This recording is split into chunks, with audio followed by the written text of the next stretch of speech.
Jasmine Jasmine is here. Don't forget to tap into the Darce podcast. Cal on the ones and twos. We are live for a fantastic episode. And I am here for a big card. I just don't know what people seen in tape. I'll see you when that cashes. The main event of the evening. This is Matt, the Steamroller Frivola. Tap into the Darce podcast for all your MMA bets. And ladies and gentlemen, we are live for another episode of the Darce podcast. We're on a UFC Fight Night Abu Dhabi. I'm here with my guys, Mr. Plus Money, Cal on the ones and twos and the threes this time, here breaking down some of the fights with us.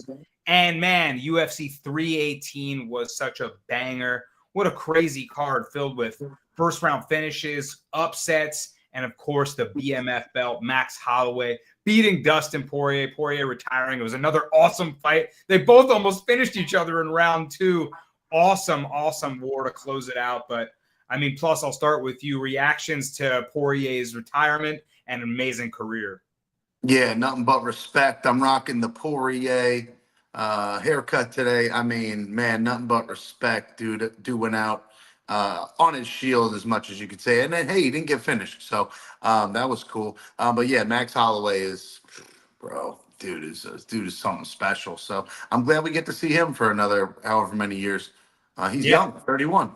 30, I think 33. I think 33 years old. But yeah, but looking primed at lightweight. And like you said, Dustin didn't get finished. He pointed to the center. They stood and traded. Cal. Dustin just waited for one. Bang! Right hook. He landed it. Dude, Max didn't even flinch. He just threw back like 90 more. This guy's insane in that last 10 seconds. But reactions to that, and then also some of the other ones on the card. I mean, Costa with the upset. Michael Johnson with the upset. I mean, what are your thoughts on a wild 318 card? Yeah, I mean, I think the one thing a lot of us that were on the Poirier side overlooked was just the size, like the extra little bit of weight that Max is carrying. And although he doesn't have that lighter weight volume later rounds, he carries that power late, and he's able to really get to guys. And his striking is just superior to almost everybody he faces. Well, it is superior to everybody he faces, let's face it. He's just so crafty and just so good. On the Michael Johnson one, that's a strategy people need to acknowledge more, man. When you have a live line like that and it's so wide, you got to stay on it and watch it. If you know fights and watch how that fight's going and see the tide turning. Michael Johnson was looking like he might win that fight by the end of the first round, and he was a plus 300, I think, going into the second round. So I got in at plus 200 late in the second round, and, man, cash all day long. So Michael Johnson, the underdog. And we were talking about in the back room, talk about what is it about that kid, man? I don't know. It's something more weird, right? He spars. He fights like he spars to me. But yeah, it was an odd performance. Shout out to Cal Cash on him live. Well, shout out to D-Rod, who upset all of us, spoiled a lot of plays and parlays. And insane fight there. I can't believe he almost got Holland out of there. Holland almost got him out. Wild fight there. Shout out to Vinicius Lockdog Oliveira coming through for the Brasco breakdown, at least. What a performance. Just like we drew it up, Cal. He came through in 2 and 3 with the pressure and broke Kyler Phillips. No, credit to you on that one, man. That's something I was sort of looking at, but after your breakdown, it really had me look at it, and it was like, yeah, man, it played out almost exactly the way that you thought. He's going to be a problem until he's not, so. Yeah, exactly, man. With that chin, that style, with the hands down, it doesn't care. Wow, what a savage. All right, man, but we look at those. We had some wins, some more losses, had a slightly down card personally, but onward we march into Fight Night Abu Dhabi. And we got some interesting fights on this card, headlined by Robert the Reaper Whittaker, Bobby Knuckles taking on Rainer de Ritter, interesting guy who's moving through the UFC, coming from one championship and just looking like a problem. So we'll get to that. But first, we got to talk about 3 fights on this card that we're parlaying together. It's time to jump all aboard the Mr. Plus Parlay Bus. And I'll see you when that shit catches. Mr. Plus, parlay bus, bet it all in trust. Jabs and hooks, it's all about the rush. Put it down on the underdog, never hush. Odds stack high, feel the thrill, that's a must. And I'll see you when that shit cashes. Celebrate the wins with... We got a juicy plus 120 this week, boys, and I want to get us all back on the winning track. Let's take a ride on the plus bus. We're headed straight to the cash counter. Leg number 1 on the way there is Carlos Leal. This should be an easy leg if you're asking me. This dude's a machine. He's definitely more dangerous. He's definitely going to be stronger. And I mean, let's be honest. He really beat Renat Fakhretdinov in his debut. So this dude is dangerous. Talking about Muslim Salikov, man, his only path to victory is a spinning back roundhouse kick that hits the temple exactly. I mean, this dude, don't get me wrong, can be electric at times, but he's 41 years old. I mean, he's not as active as I'd like to see him. Took 7 months off after it looked like a good, easy dub. I don't know, man. He's not the guy he used to be. I'm taking Carlos Leal. Should be an easy leg on the bus. Let's go right to leg number 2, which I think, again, is another easy leg. I'm going with Nikita Krylov. Danny's going to tell you more about why. But let's be honest. We're really fading Bogdan Guskov here. This is just a way bigger step up than anyone he's fought. And when he does fight good, savvy veterans like Volkan Ozdemir, he got rear naked choked. This could be an easy lights out for Krylov. I think he gets an easy finish here. And I think the UFC likes this kid, Krylov. And I remember he took a couple years off, then came back, took that L against Dominique Reyes, a guy who was almost a champion once upon a time, or was, right? But anyways, neither here nor there. Krylov, easy victory, however he wants it, wherever he wants it. I think he gets it done inside the distance for sure. So minus 190 or whatever that tag was phenomenal to put on the bus. Last leg, another easy one. Again, guys, I said it would be easy. Let's cash a plus 120. We're taking Shara Bullet. I think they're setting him up against Power Bar to get an easy dub, man. Coming off that L against Michael Venom Page, where he took a massive step up in competition. I mean, this dude is the real deal in striking. And who does Mark Barrios always lose to? Really clean, decent strikers, man. Even Dustin Stoltzfus put him out. So I think Shara Bullet, with those crazy leg kicks that he's got, man, this kid can hit you in the head with his legs. The spinning double back fist we saw, man, you just never know with Shara Bullet. And in Abu Dhabi, they want to set this kid up to win again. So I think he goes 16-1 after this. And I'm going to do it this way today, boys. I'll see you when that shit cashes. This is Plus's cousin Gus checking in on the Plus bus. It's the Mr. Plus Gus bus. He's going with the little safe one, he said. Parlaying 3 favorites that he likes. A good deal. And I like a lot of these fighters on this card, man. So Plus going with Carlos Leal, Nikita Krylov, and Shara Magomedov to get plus 120. I mean, let's start with Carlos Leal, Cal. Like you said, the guy's a machine. I think he's the way heavier hitter in this matchup. His strikes are going to hurt way more than Salikov's. Plus said it. He's looking to set up those spinning attacks. Super crafty with the wheel kicks, but unless one of those lands perfectly clean, I think Leal is going to use that forward pressure. He's going to find some clean shots, and he's probably going to find the knockout punch, I think. Remember, after Randy Brown knocked out Salikov clean, I thought he was cooked. Picked up a couple wins out that. He's 41 years old, so shout out to him. Nice job from the veteran. But yeah, Leal is a beast, and it's gonna hurt. I don't think the strikes that Salikov fires back will hurt him at all. It's gonna just be like punching steel. You know what I mean? Leal by vicious finish. I foresee. Cal, what do you think about that fight? Yeah, it's a clear side. I think he has him everywhere in this fight. It's like Plus said, Salikov, he's going to either land some big spinning elbow or spinning attack, a spinning kick, and it's effective. Don't get me wrong. When he lands it, like he can land it very clean and it looks really effective. But I mean, he's searching for it, and there's not really much else there.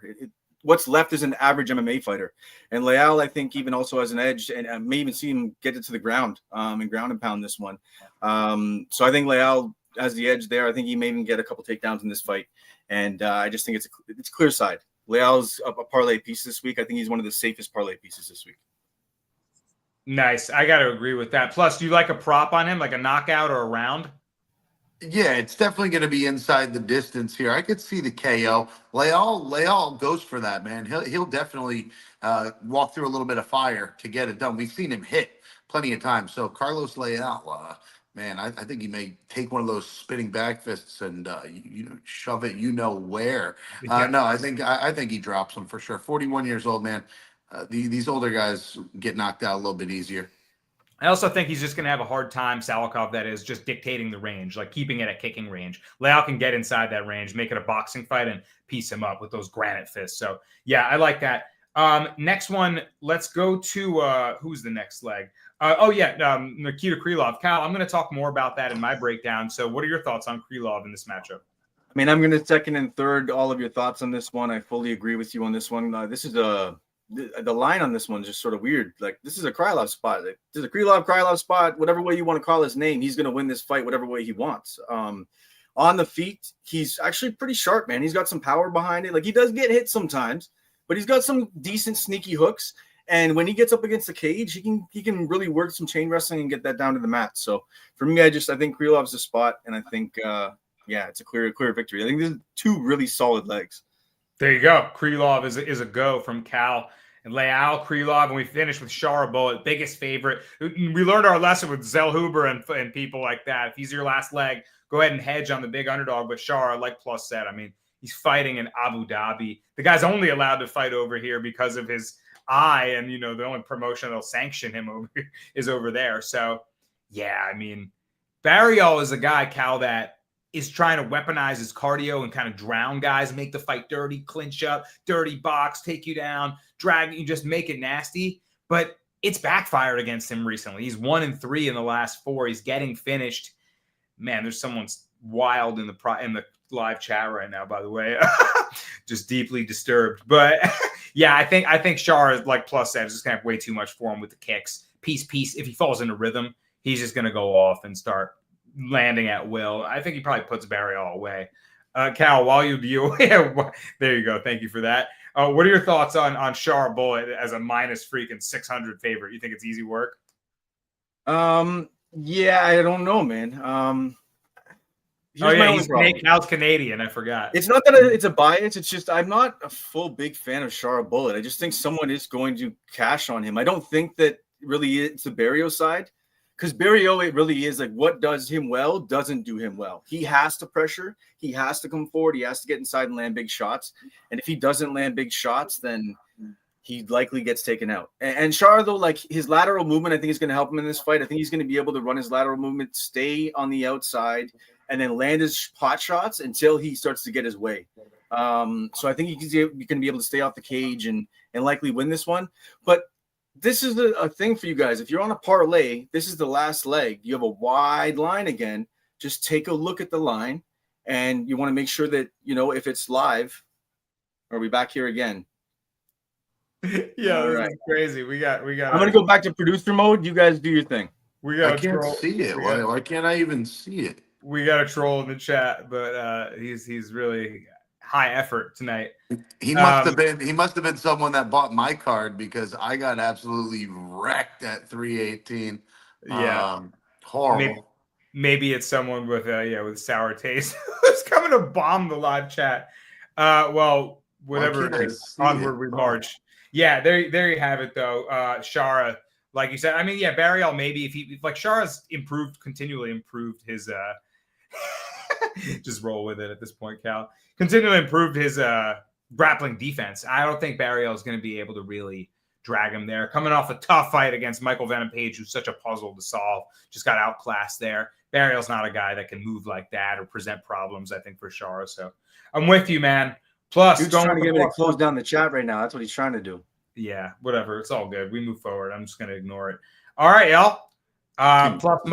Plus 120. Leal, Krylov, Shara. Onward we go. I love it, man. Let's hope that shit cashes, as he says. Please. And next up, hands together, y'all. It's time for the Brasco Breakdown.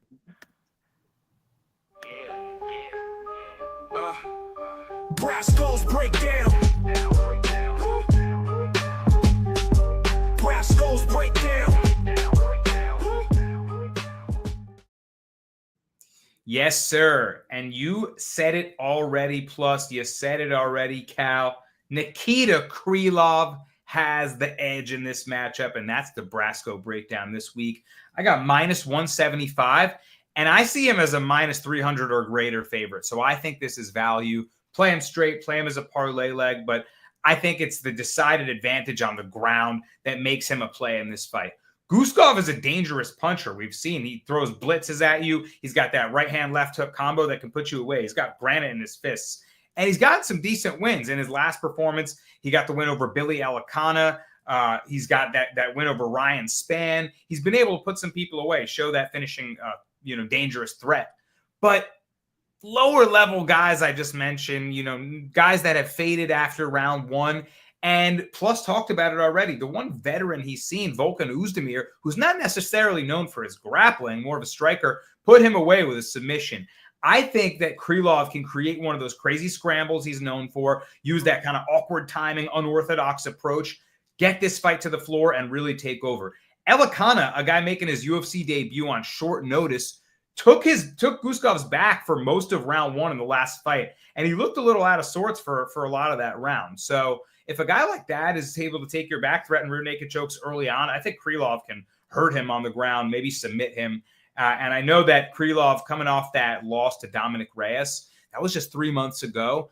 I'm going to have to hope his durability is there. That's the concern here. So, coming back pretty quick off of a tough KO loss, Reyes is on another level. Reyes is an incredible puncher, and he's having a second wind in his career, resurgence. So I certainly rate him a ton higher than Guskov, but I am worried about the chin, and especially the way Krylov enters. He's chaotic, so he can be susceptible to getting hit. But he's a pretty damn good striker. He's still young, plus mentioned it. UFC seems to like this guy. I think he still has a lot ahead of him if he can retain his durability. And I think he's just a better fighter here. So give me Nikita Krylov to show that and use his MMA experience and overall skill to get rid of Bogdan Guskov, who I've been fading and losing against. Maybe I have a personal bias against him, Mr. Plus, but I'm beating Guskov this time with Krylov. What do you think about this matchup? I've won with him, I've lost with him, but I don't like him in this matchup. Krylov's definitely levels ahead of this guy. If we're doing any MMA math, Krylov beat Oezdemir. Oezdemir beat Guskov. Not that it's going to matter, but I do think that Krylov is absolutely the better striker, the stronger guy, like Cal said. And I wouldn't be surprised if he hits him with an elbow and puts him down, something like that. Some vicious ground and pound. Damn, I can't see. I don't know how to play it. Krylov fights are always wild. Cal, do you like submission, knockout, decision? What would you play Krylov with? Definitely not decision, right? I just sort of like the fact that you put him in a parlay this week. I just sort of think that's where it lies. To say how it finishes, maybe you run some kind of a time prop or a Krylov and fight to start round two, but really even that could be dangerous. So I could see him dicing him in the first round, but he could also win a dominant decision or a crazy decision. But Krylov I think he has his fight hands down, but it could be multiple different ways. I remember, Slick, when he shout out my guy Slick, who's doing well, by the way. Shouts out everyone who's been asking about him. He'll be back pretty soon. He always, I remember, bets Krylov fights like his opponent by knockout or Krylov by sub, like one or the other, right? It's going to be a wild exchange. So that's probably how this one goes too. One guy's getting a finish. I like Krylov to do that, so we're using him as a parlay piece, a money line play, or a finish prop too. Let's go Nikita Krylov. All right, y'all. Onward we march. We did the plus bus. We did the Brasco breakdown. It's time to peace. Go towards the Cal 1-2. No video for me this week, but I'm just gonna go jump right into it and go right into my piece. I'm gonna hang myself out there a little bit on this one. I'm gonna go with Asu Amabayev, and I think there's a couple points why I think that at minus you can get him at minus 120. He's the underdog on some lines. It's like it's sort of flipped a little bit on different books, but at minus 120 right now, I just think I'm gonna pick a Styles first. Vector in this one is the Styles makes fights. I think the grappling and the wrestling of Amabayev is going to be a difference. I think he's going to be able to get control time and or potentially even a late submission in utilizing the grappling. Now, I know Ochoa is absolutely no joke on the feet, but I can't really back him and almost pick him when there's a level check on the line, when there's a Styles makes fights on the line. Like there's a multiple factors that I look at when I bet, and I just can't see why the line's so tight. I understand this kid's going to be a problem in the future. I understand he's got the Peruvian flavor. Everybody's on the Peruvian strikers because everybody thinks that they fight at altitude. But the reality is he's tough. He might dust him. But at this line, I just think that there's more value on Almabayev and the grappling. Does he finish him? I don't know if he gets him out of there, because I was even looking at maybe fight doesn't go the distance. But now in my head, I'm thinking maybe I could see just a dominant grappling decision where he maybe got touched once or twice, but for the most part, Ochoa just sort of gets a lesson and some good time in the cage. So give me straight up money line. I like it. I think it's the spot for me this week. I see that this fight exactly like you do. I love the breakdown there. And I think that's exactly what we're seeing here. Almabayev, we're getting a discount because he's coming off that Manel Kopp knockout loss. Manel Kopp is no joke, man. He's an elite striker. He's an experienced flyweight. I mean, in his debut, he fought Pantoja 29-28. The guy's always been really tricky to deal with. Almabayev's chain wrestling is probably going to be the best weapon in this fight. I'm also very high on Ochoa, but plus, I don't know. I mean, Ochoa's going to have to really keep him off him. This is a guy that's a relentless wrestler who is training for Ramzan Temirov, I believe. And Ochoa gets this fight now. Temirov's a beast, so I think Almabayev is going to be ready. I like -115. What do you think about this matchup? I didn't pick a side yet. I got to go watch a little bit more of Almabayev. Yes, I've seen his wrestling before. I just don't know, man. This Jose Ochoa kid, he is a Peruvian striker, and they can bang. Whether they fight in altitude or not is neither here nor there. They hold hands, and they know how to throw down. So I'm not sure, man. This kid definitely made me a believer when I was on Cody Durden, and he knocked him the fuck out. So I'm not sure what I'm going to do with this one yet. Definitely weird that it's only a 2-inch reach advantage. I know Almabayev's pretty small. But yeah, I guess he's got some decently long arms for a little guy. And yeah, this is going to be a tough one either way, whether he grinds it out wrestling or whether Ochoa pieces him up a little bit and can stay off his back and get up. Well, we're going to find out. Yeah, Cal, I think it's a decision too. I like him to win with control time. You think so? And yeah, to the point on the Durden too. Durden got him down twice out of 4 shots, so he took him down twice. And I think if Almabayev probably gets at least 3 takedowns in this fight in a maybe dominant decision or like gets him out of there late, because I just think that the takedowns will be there. And then also even looking at his loss to Manel Kopp, I was looking at I actually thought about that, and I'm like, wait a minute, but then look at that. That's what brought me to the level check. We look at Manel Kopp versus Ochoa, although he's a very flashy striker who can land some big power, has some good boxing and lands to the body as well, really nice too. That actually, talking about it right now out loud, that might be a vector for him. If he can actually work that body to keep the takedowns, that would be a path for him to keep it on the feet. But I still like Asu, and we'll go with the level check in the wrestling. I'm with you, man. Asu Almabayev for the Cal 1-2. Rico's in the live chat. Shout out my guy Rico's Locks OG all day. And I'm tailing the Cal 1-2 with Asu Almabayev. Great breakdown on that one, man. All right, man. We talked about a few fights already, but we got to talk about the biggest one, the main event of the evening. It's time.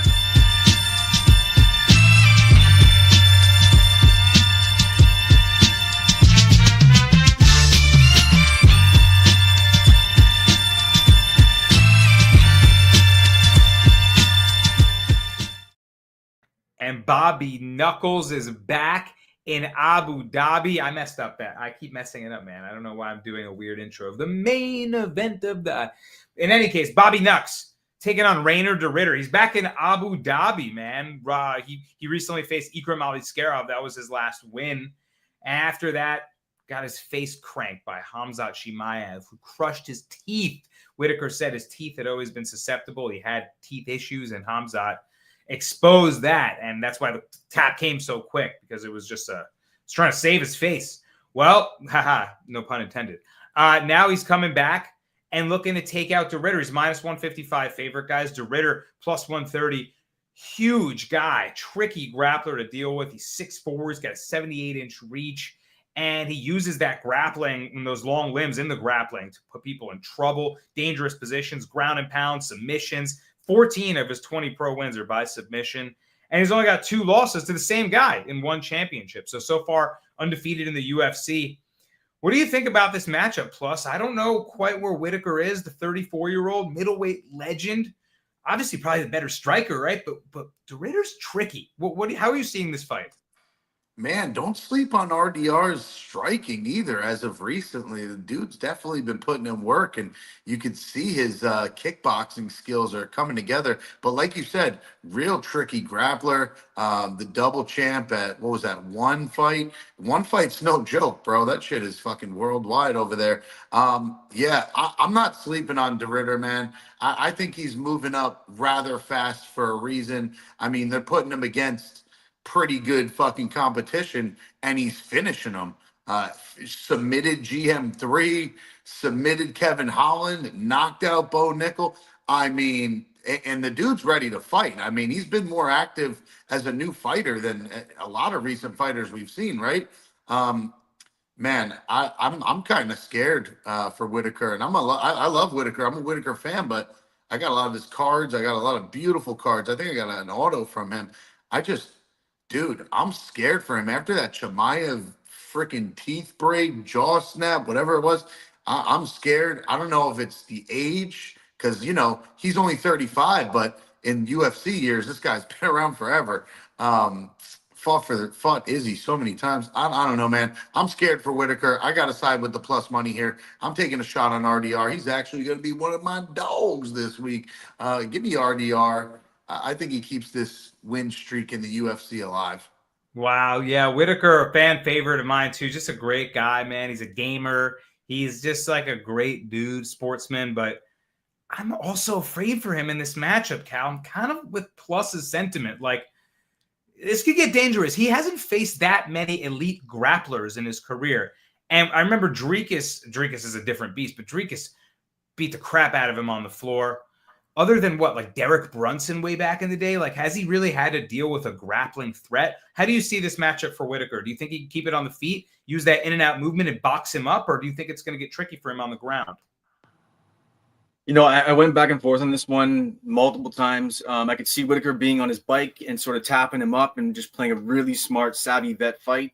But then the size of DeRitter, the grappling of DeRitter, if DeRitter gets to him, it's a problem. And the one thing about DeRitter people don't realize is because he has sort of this awkward, but he has some power in his hands with his striking, he doesn't have to worry about being taken down. So he throws knees up the middle. He does things that strikers normally can't do because they're worried about being taken down. He's not worried about grappling. So his striking, he has that to his advantage. And some grapplers can take advantage of that. So for him, that's one of the edges. I sort of see where you guys are looking at with the plus money. Because I've been so back and forth, I just think that probably just take plus money on this. I'm probably going to stay off it, maybe work it live. But for me, maybe even parlay it over. But I'm with you guys on the plus money. It makes sense because you could go back and forth. If you see Whittaker get on his bike, it could get interesting. But all in all, I think this might be a passing of the torch in from an old to new type situation. Oof, man. So dog or pass for Cal. Feeling the same vibes. Slick Montana in the house in the live chat. Shout out Slick, man. If you're here watching us, yeah, salute Slick. Any questions you have, ask him too. I'm sure he's looking at these cards as well. And at these fights, I mean. And yeah, I think I'm going to have to, if I had to make a play, maybe sprinkle like half unit on DeRitter too. I'm just feeling like he's going to create a wild exchange. He's unpredictable. He's unorthodox. I think Bobby Knuckles will look really good as this fight starts. Maybe he's landing some outside low kicks. He's in and out. He lands the jab. I think DeRitter can probably eat a clean right hand, a good shot. And if he's able to eat a shot and then say, fuck it, I'm going to use my size and just my awkwardness to close the distance, make it weird. Maybe he can like grab the back standing and drag him to the floor or something and then just get nasty in a weird position. So pause. So yeah. Slick says Whittaker should be a max bet this fight. I just want to make sure his teeth are good. If it stays standing, I think Whittaker can outclass him for sure if he's able to dictate that range and just make it a clean boxing affair. But those high kicks too behind the 1-2 are sneaky too. So Whittaker, maybe he can shut us up, but I just feel like DeRitter can make it greasy in this one, and I think we're all feeling the same way there. Slick likes Bobby Knuckles. I'll be in my heart of hearts, even if I bet DeRitter, trust I'll be rooting for Robert Whittaker in this fight. All right, y'all. Main event discussion, good stuff. Plus, already alluded to it. We got to get to some more plus money. It's time for the dogs of the week.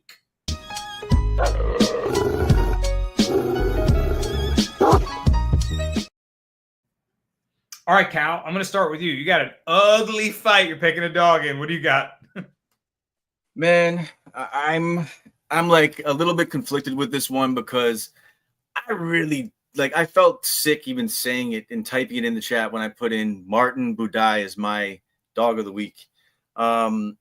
It's a tough one for me because it really comes down to the fact that I watched him fight against Njokuani, and I had Njokuani in that fight. Njokuani won that fight. He won that fight, and Budai just sloppily won it. And that's sort of how I feel about him. He sloppily wins some fights, and he has at least enough of a well-rounded set. He does have some pop in his punches, and really the fight is, will he get taken down? If he doesn't get taken down, I think that there's value there. And I just wanted to talk about this fight. I might sprinkle a little bit on it just for fun as the first fight of the night. But I also might look at this live because I think the line's a little bit wide. So I think we might have room on it where I can at least get value. Because if he can't take him down, I'm hammering it right away because Budai's just going to start piecing him up on the feet. And that's really what it comes down to. That's the breakdown for the fight. There's not really much more for that. Whittaker is really, it's the grappling. It's jiu-jitsu. We got a striker versus grappler. Well, the striker has a little bit of grappling too.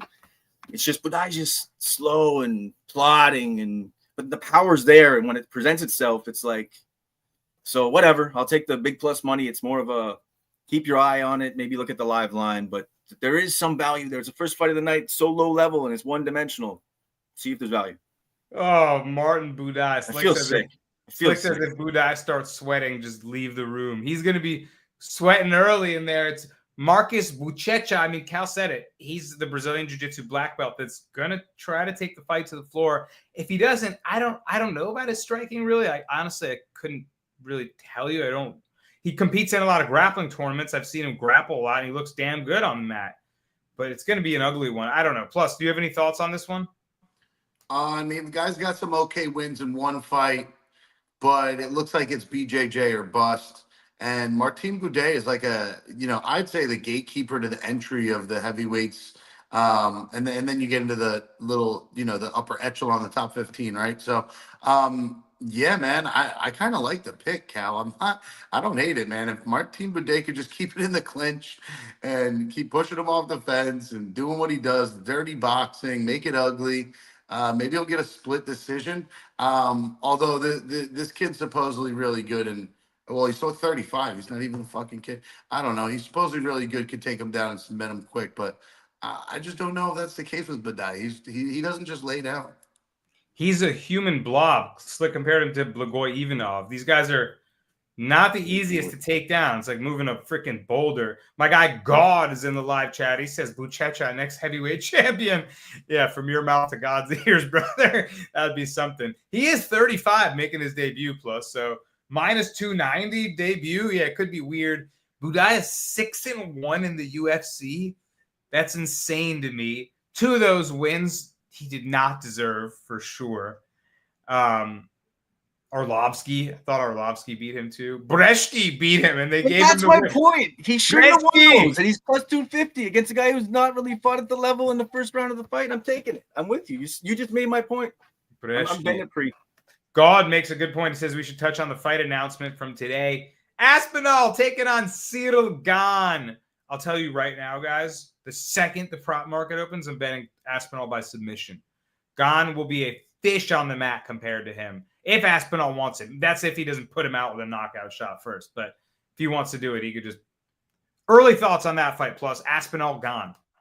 Minus 350 is such a gift. I've never laid that kind of chalk, and I'm like about to fucking double reverse a mortgage to do it. Like, this is just free money. I'm gonna ask all my family members who wants to throw down, and hopefully it doesn't go to minus 400 before that gets to happen. Oh boy, Cal, thoughts?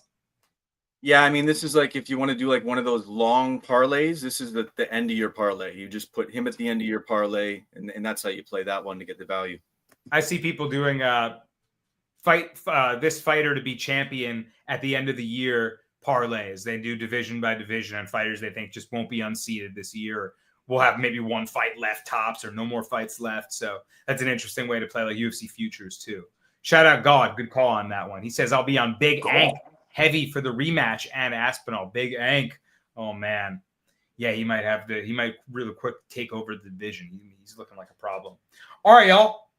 Dogs of the week. God. We did Budai. Can't believe we talked about Budai that long. Shout out Martin Abu Dhabi. I'm going with, if you have children around, I apologize because they're going to hear it. Baby shark, do, do, do, do, do, do, baby shark, do, do, do, do, do, baby shark. Tabitha Ricci. This is a tight fight, man. She's taking on Amanda Hebos, and I honestly, Cal told it was going to make. I had Chris Curtis on the pod, and I said I think he's going to win a split decision. Cal's like, I'm going to make a video of that. I'm like, nah, I'm not even betting that. Don't make it. Of course, Chris Curtis wins a split, so I'm going with my gut this time. Tabitha Ricci is going to win a split decision. So I'm betting Ricci by split, Ricci decision. And I just feel like at this point in her career, she's like got a little more upside to her. Plus 155 against Hebos, minus 185. Hebos is dropping back down to strawweight. She's going to be the bigger fighter. That's my only concern here. But I think Ricci's volume, just like constant low kicks, and her grappling attack is a little bit better. If she's able to get on top, I think she can get a lot of control here. We saw that Hebos has been submitted in her last fight. I know it's Mackenzie Dern, but just feel like she's on a little bit of a downslide. Dropping back down to strawweight, I'm not sure how that'll pan out for her. And Ricci coming off a loss to Yan Xiaonan. What are you going to do? I mean, I feel like she can bounce back off a loss like that. She's a title contender. So it's going to be a tight one. It's going to be a close fight. I already know it. You look at this matchup on paper, you see a split decision in your mind's eye. Give me Baby Shark by split with volume and grappling control. Plus, thoughts, Ricci? I mean, both of these girls have fought really decent competition in their careers. I'm gonna be honest. And if you look at Tabitha Ricci, she's got some more impressive wins with the Angela Hill, the Jillian Robertson. I like Tabitha Ricci in this spot. Hebus has been the fade since the Rose Namajunas fight, and I think we all faded her with Mackenzie Dern. I know at least I did. Yeah, I'm going Baby Shark, and I think she gets it done for sure. Baby Shark. I don't know if she can finish. Obviously, she doesn't finish. Baby Shark by decision, right? Yeah, that's how I see it, Cal. I was gonna go with Slick because he said, but it's over 3.5 lumps on the face of Rebos that he's talking about. But I'm just gonna parlay the over on this fight because honestly, if Baby like Ricci really has to take this to the ground. I think she needs to get on top, like you said, get into that. She's posturing up, landing some elbows, then dropping down with an elbow, getting into position, fighting for position, fighting off the submission, landing like rinse and repeat. That's how she needs to win this fight. On the feet, man, I'm gonna be really honest. She's fallen in love with her boxing, and she shouldn't. She really shouldn't, because it's okay. It's volume, but it's not that nice. She's not Callum Walsh, right? Like she sleeps in the same bed as Callum Walsh, but I don't know if she's really taken the boxing to the ring. Like it's just not quite there. And the fact that she's fallen in love with it when her distinct thing is the grappling. Like I know that Rebos has submissions and she's more like she's opportunistic with her submissions, but Ricci's dominance on the top is the win. If she does that, she wins. If not, it could get real sketchy, man, on the feet. So not that Rebos is, I think, maybe a better striker, but I think she actually can land some harder shots. So it's an interesting one, man. I'm going to probably just, like I said, parlay the over and enjoy the fight.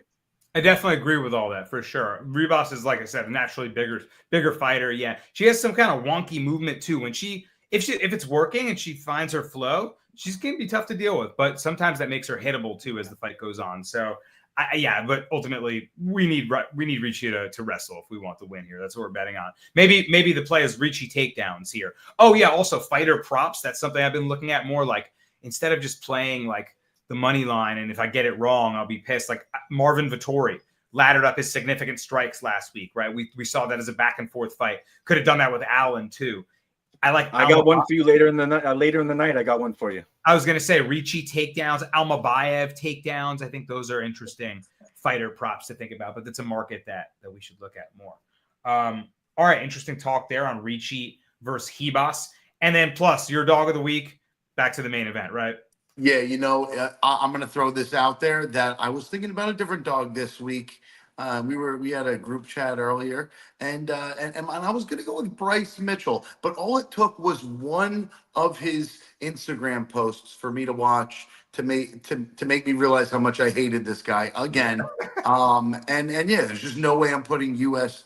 denominational value on this guy whatsoever. I hope he fucking loses in Abu Dhabi, although he is coming down to 135. We'll see if this is going to be different. But yeah, he's been as of late getting his ass kicked. So I think he gets his ass kicked again in Abu Dhabi. Yeah, he's also a minus 125 favorite now anyway.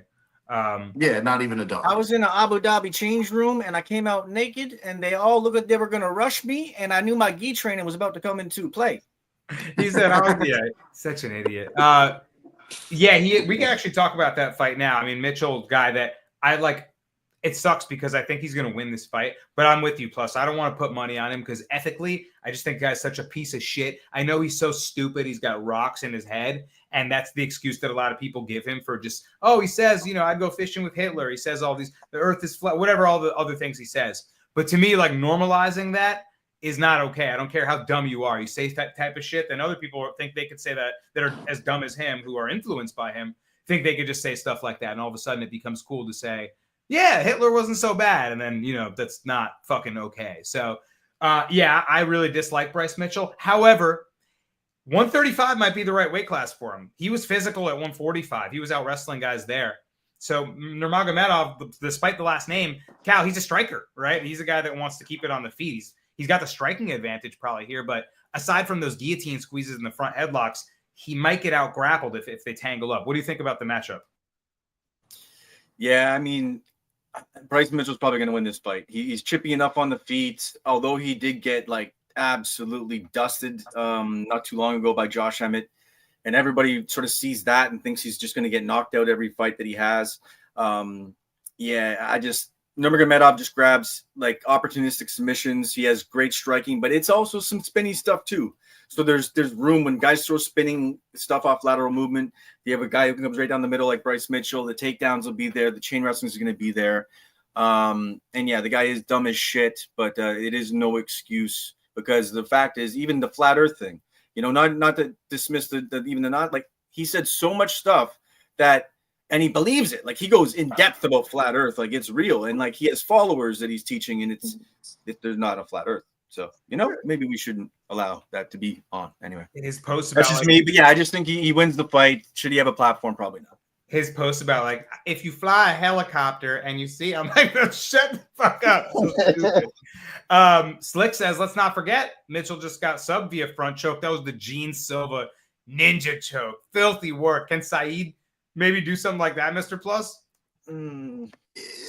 I doubt it, but maybe he could piece him up a little bit and and stop the takedowns. We'll have to see. I got to root for Nurmagomedov here. Yeah, Bryce Mitchell ain't it, guys. We'll be rooting for him, but honestly, the prediction is Bryce Mitchell wins via sold. wrestling.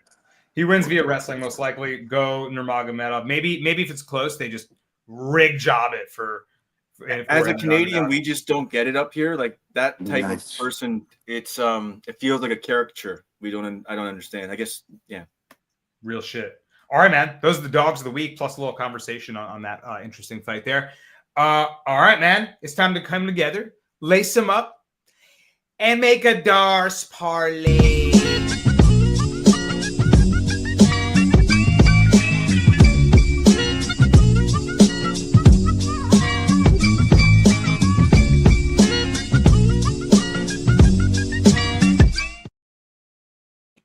That's my favorite beat, personally. That reminds me of like summertime in the 90s. All right. It's the best. What beats that? First leg, Mr. Plus, early on this card. What do you got? Early leg. I'm going Damon Blackshear. Listen, I'm a big Davey Grant fan. There's nothing I don't like about him. He's in your face. He's pressure, striking. But, I mean, Blackshear's smarter. With smarter than that, he's not going to let that be the fight. He's not just going to stand up with him. I think he'll be able to take him down at will, be the stronger guy in there, a lot younger, fresher. And Blackshear is on a killing spree these last 3 fights, right? So I like where he's at. I like where he's going. And I think he can easily beat Davey Grant, whether it's by decision or submission to be determined. But it's going to be one of those ways. I don't see a knockout or anything on his end.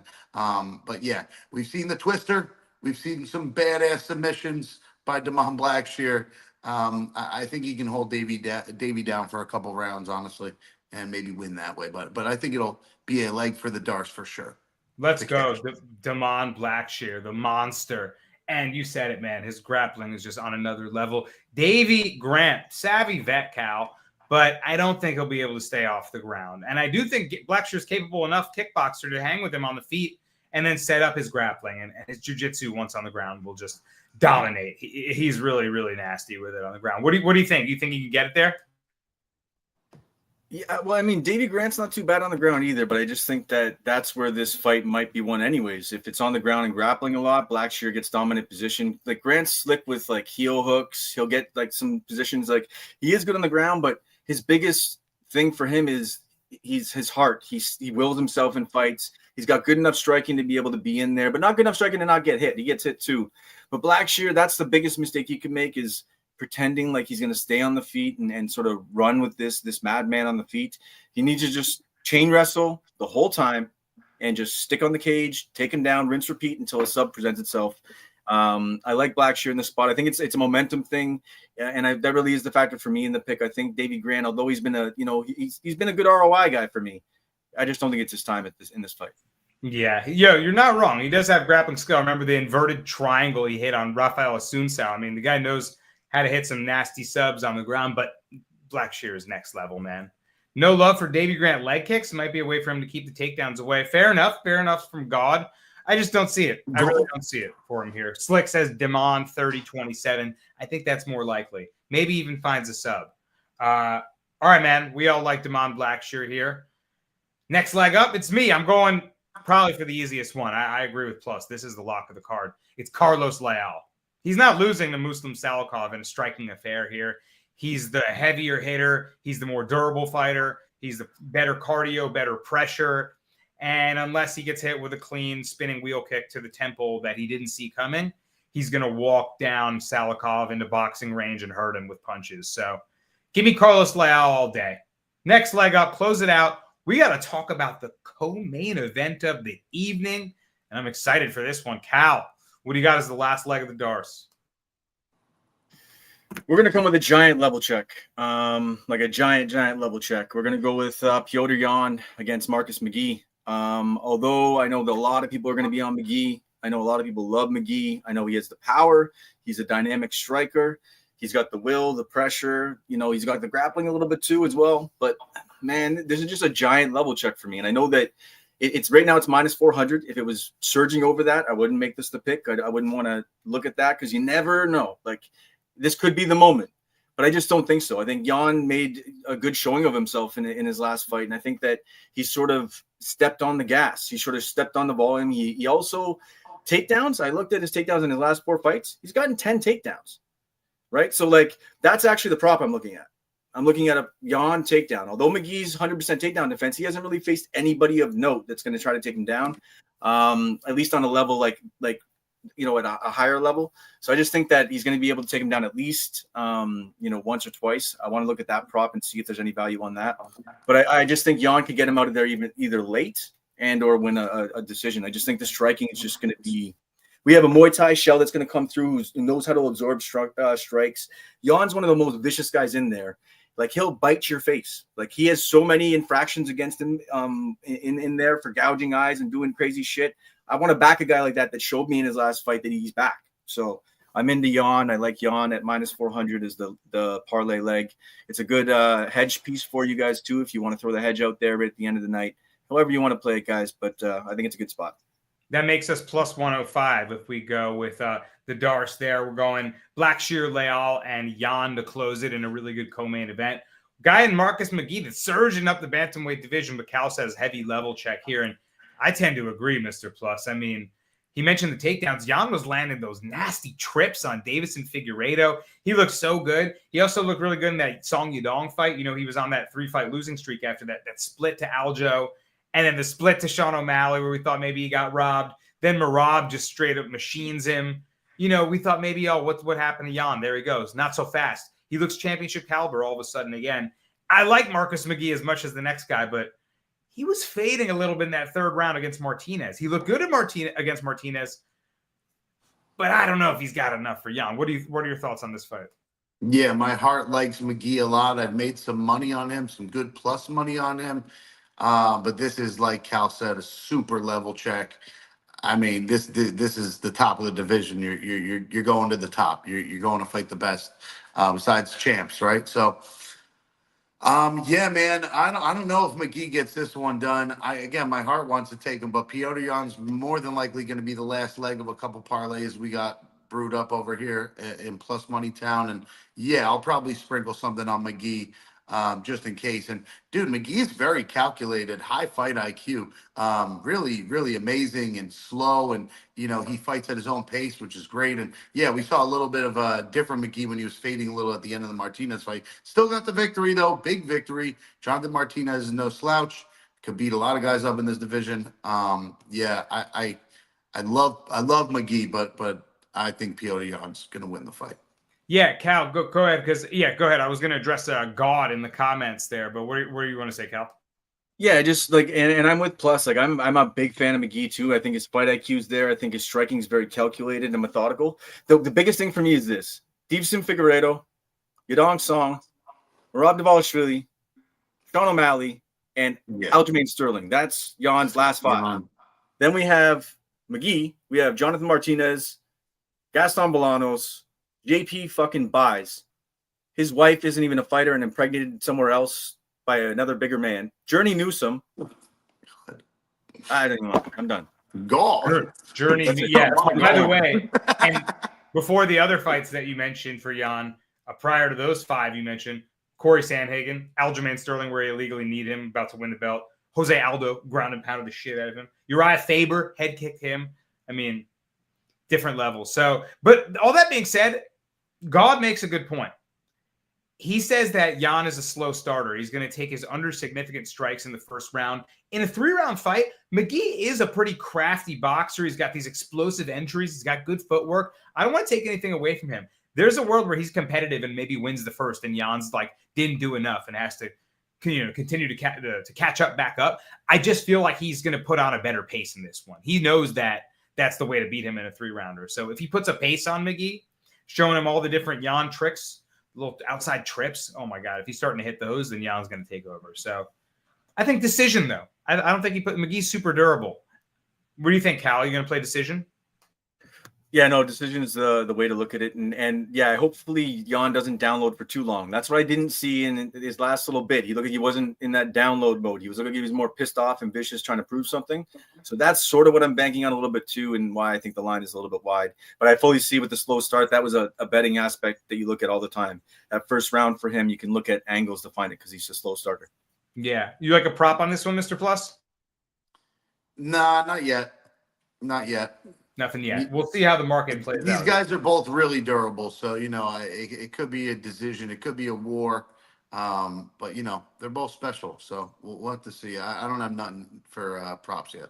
I don't have nothing. I like the over in this one. Mr. Plus with the fresh cut says Rico, and Jewish Better is in the building. He says, "Who's that beautiful man on the right?" They're loving the cut, man. They're loving the Poirier cut. Hey, Dustin Poirier's cousin. This is what is it? What's your name again, sir? Oh, the Gus. It's the Gus Poirier. Gus Poirier. But my name's Gus Poirier. It's the Gus Town fade. Gus. All right, man. We had a few more fights to talk about that we didn't yet. It's time for the honorable mentions.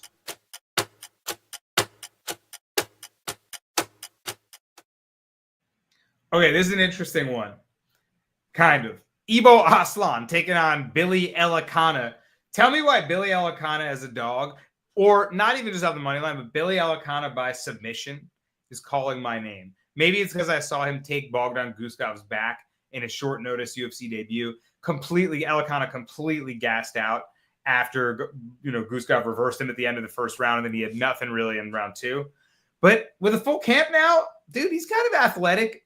Aslan's pretty scary though in the first round. He's coming forward, marching, looking to put you away. Plus, is Aslan just starching him, or do you think Elikana's got anything here? I'm really not an Ibo Aslan fan, man. He hasn't proven a lot to me. I don't know, like the rematch against Turkali, like who gives a fuck? He beat up a nobody in Rafael Sequeira, right? That dude's trash. And then when he fought a real fighter and who's not even that good, Ian Putalaba, he got arm triangled. So I am just not an Ibo Aslan fan. The Billy Ellicott kid, I remember I had him in that Guskov fight. We were fading Guskov, who I absolutely kind of look like right now. And and Billy looked all right in the beginning of that fight, I remember. And he looked good until he didn't, right? So yeah, maybe Ibo Aslan has an even lower fight IQ than Guskov, and this is a good spot for him, right? I might take a shot. Ibo's all muscle, bro, no brain. Let's go, bro. And Cal, Ibo's 2 losses in his pro career are both by sub to grapplers. Turkali got him once. Kutalaba got him once. Elikana submission plus $1 million. It's gonna be like plus 500 at least. What do you think? I don't know, man. I don't know. There's some power with Ibo though, and although I'm not a huge fan of him, I feel disgusting, like Martin Bidet all over again. Bidet, whatever. Yeah, I just think that there's some grappling edge, but I mean, I don't know, man. You know what? I think that with Elikana, he does actually present a little bit of power too. So I think he has 2 edges. He actually does have some decent pop in his punches on the feet. So I think he might have 2 edges in this and may have a spot. But man, I might go fight doesn't go the distance. I might take a look at the value on that one. I think that's where I want to do it, or maybe even under 2.5. But I'm just going to be a contrarian, and I'm going to say Aslan knocks him the fuck out. Yeah. In the second round, Aslan, KO. Over under 1.5. So I think someone's going away. And Aslan might knock him out. I mean, he's a big favorite for a reason. So Elikana Samoan, though, maybe shows a little bit of that chin. He lost his last fight because he had no gas in the tank. Just nothing. But we'll see if he can show a better showing this time and not get knocked the fuck out by Aslan. Next fight that we hadn't talked about yet. We gone through damn near all of them. We did the damn thing. That's it. No, 1 second. We didn't, because this is the fight that the card was built on. This is the fight that the card was built on. Is it Muhammad? Is it Yahya? Yes. We got to talk about Muhammad Yahya. Come on. I didn't even see this fight on the sports book, so I moved past it. I don't think I wrote about it today in my article, but there it is. It's still on the card. It looks like Muhammad Yahya, the hometown fighter, UAE, taking on Stephen Wynn. Yahya, pretty much the pure grappler, right? Cal, submission or bust. Is he going to butt scoot in this fight? Is it going to be a pull guard situation? Not good. I mean, what do you think? I mean, they constantly prop this guy up, and it doesn't quite work out for him. He's very upright in his stance and his striking, and when he's on the feet, he's a little bit of a liability. But I do think this could go to decision. Yahya is not the side in this one. If we're looking at it, I think that I might even I was going to look at the 3rd round decision, but I think the Win just wins a volume decision, lands better strikes on the feet, keeps off the cage when he needs to. Sure, it's Abu Dhabi, so you could go the other way. That's why I never touch this guy's fights, but he just looks so horrible at times. So it's like I regret for not betting against him. So, but yeah, they built this card on him, so we got to definitely end it off. Like I feel like I need to run. Like maybe we should just, this is for him. This is for you guys.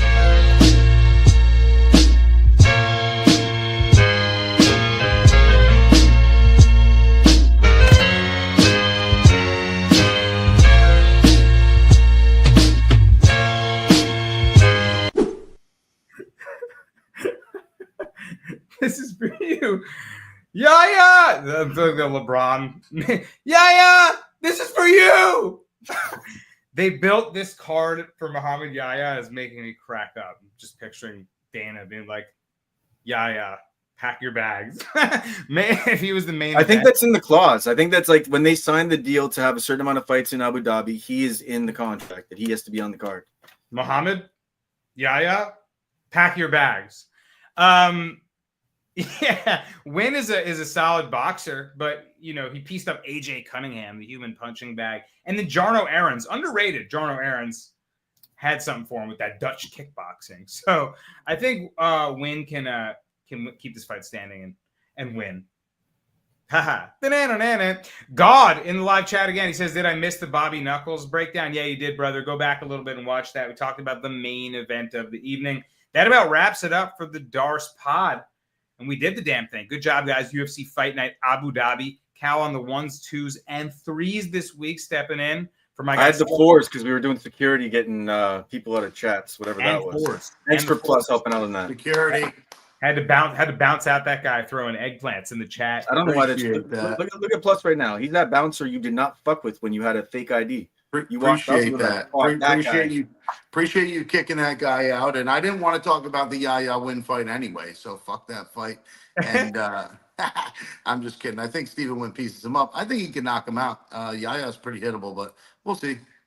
There you have it. We'll see. We'll see if we cash some plays on UFC Fight at Abu Dhabi. We'll see if you're cool enough to hit the like button and leave a comment, help us grow the podcast. We greatly appreciate that. Thank you to everyone in the live chat, dropping knowledge, dropping questions while we were on the show here today.